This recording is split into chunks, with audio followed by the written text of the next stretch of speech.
निया अपनी दोस्तों के साथ पिकनिक पर गई थी। सबने मिलकर लुकाछिपी खेलने का निश्चय किया। हंसी ठिठोली के बीच सब इधर उधर छुप गए। निया भी दौड़ते दौड़ते जंगल की तरफ चली गई। खेल में मग्न होने के कारण उसे पता ही नहीं चला कि वह कितनी दूर आ गई है। अचानक चारों ओर अजीब सा सन्नाटा छा गया। हवा भारी हो गई और पेड़ों से अंधेरा रिश्ता हुआ लगने लगा। उसने आवाज लगाई, रीना, पायल, कहाँ हो? लेकिन जवाब में सिर्फ उसकी गूंज लौटी। तभी उसे महसूस हुआ कि कोई उसका पीछा कर रहा है। पेड़ों के बीच से एक परछाई धीरे धीरे पास आ रही थी, लंबी, काली और आंखें लाल अंगारों जैसी। निया घबराकर भागी, पर हर रास्ता उसे उसी जगह वापस ले आता। परछाई पास आती रही, उसके कदमों की आहट धरती को हिला रही थी। डर से कांपती निया चिल्लाई, कौन हो तुम? भागते भागते उसे पायल मिल गई। अब निया और पायल दोनों उस जंगल में भटक रहे थे।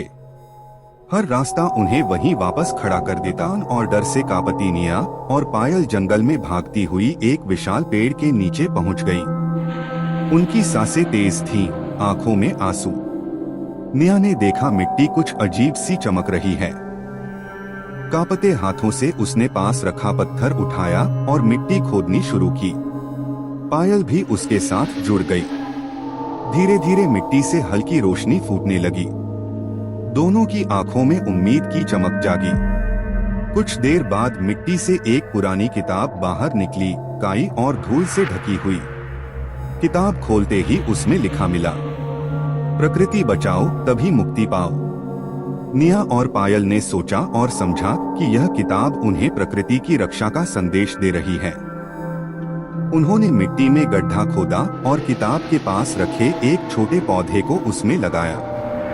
जैसे ही पौधा जमीन में जम गया, किताब से तेज रोशनी निकली और भयानक काली परछाई कांपने लगी। लेकिन अगले ही पल परछाई सिकुड़कर छोटे हरे पौधे में बदल गई। दोनों सहेलियां दंग रह गईं। तभी जंगल का रास्ता अपने आप खुल गया। अब उन्हें समझ आया कि परछाई कोई राक्षस नहीं थी, बल्कि जंगल का रक्षक थी, जो हर इंसान की परीक्षा लेता था। सिर्फ वही लोग बाहर निकल पाते हैं जो पहेली सुलझाकर, पौधा लगाकर प्रकृति की रक्षा का वचन देते। निया और पायल मुस्कुराते हुए पौधे को प्यार से सींचकर जंगल से बाहर निकल गईं।